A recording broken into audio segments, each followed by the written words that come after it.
నమస్కారం అండి.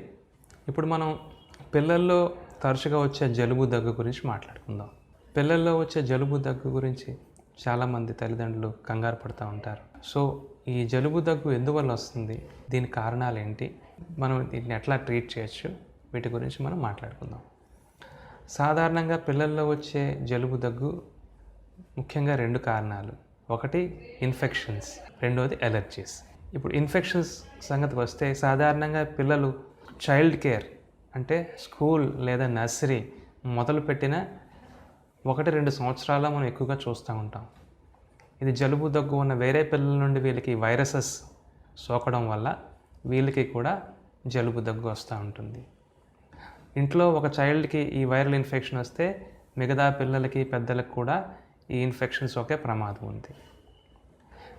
రెండోది ఎలర్జీస్. ఈ ఎలర్జీస్ వల్ల కూడా ఈ జలుబు దగ్గు వస్తూ ఉంటుంది.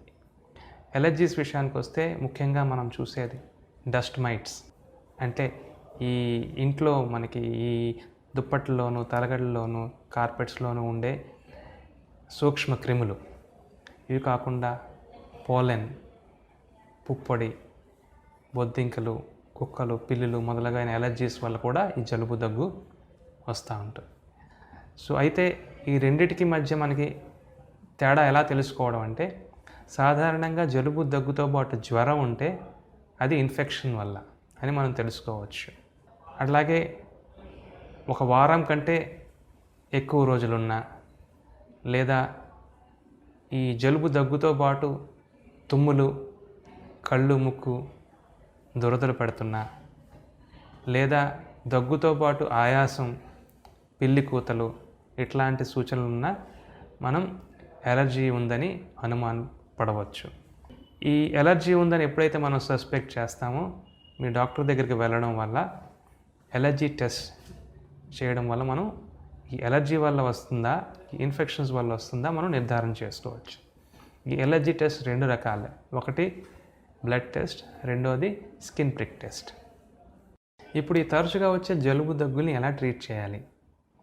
జలుబు దగ్గు మైల్డ్గా ఉన్నప్పుడు ఆవిరి పట్టడం, లేదా వేడి నీటిలో తేనె కలిపి ఇవ్వడం, ఇట్లాంటి ద్వారా పిల్లలకు ఉపశమనం కలిగించవచ్చు.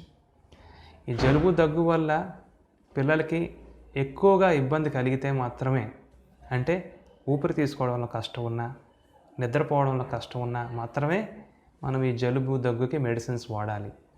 సాధారణంగా మనం ఈ జలుబు దగ్గుకి అవసరం కంటే ఎక్కువగా మనం ఈ సిరప్స్ వాడడం చూస్తూ ఉంటాం. దీనివల్ల ఒక్కొక్కసారి మనకి ప్రమాదం కూడా కలిగే అవకాశం ఉంటుంది. ఉదాహరణకి ఈ జలుబది చిక్కబడి ఊపిరి తీసుకోవడానికి అడ్డం కలగడం, మగత కలగడం, ఈ మగత వల్ల సరిగ్గా నిద్ర పట్టకపోవడం, పొద్దున్నే లేవగానే ఫ్రెష్గా ఉండకపోవడం, ఒక్కొక్కసారి వాంతులు అవడం, ఇట్లాంటి సైడ్ ఎఫెక్ట్స్ ఉంటాయి. అందుకనే ఈ జలుబు దగ్గు సిరప్స్ అవసరం మేరకే వాడడం ఎంతైనా మంచిది. ఇప్పుడు మనం ఈ జలుబు దగ్గు వచ్చినప్పుడు డాక్టర్ దగ్గరికి ఎప్పుడు తీసుకెళ్ళాలి, దాని గురించి మాట్లాడుకుందాం. ఇప్పుడు సాధారణంగా జలుబు దగ్గు వారంలో తగ్గిపోయినా, జ్వరం ఎక్కువగా లేకపోయినా ఇంట్లోనే ట్రీట్ చేయొచ్చు. అట్లా కాకుండా ఒక వారం 10 రోజులకి కూడా జలుబు దగ్గు తగ్గకపోయినా, 3-4 రోజులకి జ్వరం తగ్గకపోయినా డాక్టర్ దగ్గరికి తీసుకెళ్ళాలి. ఒక్కొక్కసారి ఈ వైరల్ ఇన్ఫెక్షన్స్ వల్ల కొన్ని కాంప్లికేషన్స్ కూడా ఉంటాయి. ఒక్కొక్కసారి ఇన్ఫెక్షన్ ఊపిరితిత్తుల్లోకి వెళ్ళడం వల్ల న్యూమోనియా వచ్చే అవకాశం ఉంటుంది. న్యూమోనియా అంటే లంగ్ ఇన్ఫెక్షన్, ఊపిరితిత్తులకు ఉండే ఇన్ఫెక్షన్ వల్ల జ్వరం ఎక్కువగా ఉండడం వల్లే కాకుండా విపరీతమైన దగ్గు, ఆయాసం ఇవన్నీ కూడా మనం చూస్తాం. ఇలాంటి లక్షణాలు ఉంటే డాక్టర్ దగ్గర తీసుకెళ్ళాలి. ఒక్కొక్కసారి తరచూ జలుబు దగ్గు రావడం వల్ల ఈ ముక్కులో కండరాలు, ఈ గొంతులో టాన్సిల్స్, ఎడినాయిడ్స్ వాచిపోయి ఊపిరి తీసుకోవడానికి బ్లాక్ అవ్వడం వల్ల రాత్రి నిద్రలో గురక పట్టడం, ఒక్కొక్కసారి అబ్స్ట్రక్టివ్ స్లీప్ యాప్నియా సిమ్టమ్స్ అంటే గురక శబ్దం బాగా ఎక్కువై సడన్గా గురక ఆగిపోయి ఊపిరి తీసుకోలేకపోవడం వల్ల పిల్లలు లేచిపోవడం, ఇట్లాంటి సిమ్టమ్స్ ఉంటే వెంటనే మీ డాక్టర్ దగ్గరికి వెళ్ళాలి. ఒక్కొక్కసారి ఈ జలుబు దగ్గు వల్ల ఆస్మా ఉన్న పిల్లల్లో ఆస్మా అటాక్స్ వచ్చే అవకాశం ఉంటుంది. అలాగే ఆస్మా అటాక్ వచ్చినప్పుడు మీకు దగ్గు, ఆయాసం, పిల్లి కూతలు ఈ లక్షణాలు కనబడినప్పుడు కూడా మీరు మీ డాక్టర్ని సంప్రదించాలి. ఈ జలుబు దగ్గు వచ్చినప్పుడు ఏం చేయాలో మాట్లాడుకుందాం. ఇప్పుడు మనం ఏమి చేయకూడదు తల్లిదండ్రులు దాటి గురించి మాట్లాడుకుందాం. సాధారణ జలుబు దగ్గు వచ్చినప్పుడు యాంటీబయాటిక్స్ వాడడం చేయకూడదు. ఇట్లా తరచూ వచ్చే జలుబు దగ్గుకి యాంటీబయాటిక్స్ వాడడం వల్ల యాంటీబయాటిక్స్ వల్ల సైడ్ ఎఫెక్ట్సే కాకుండా యాంటీబయాటిక్ రెసిస్టెన్స్ రావడం వల్ల మనకి అవసరమైనప్పుడు యాంటీబయాటిక్స్ పని చేయకపోవడం అనే రిస్క్ ఉంటుంది.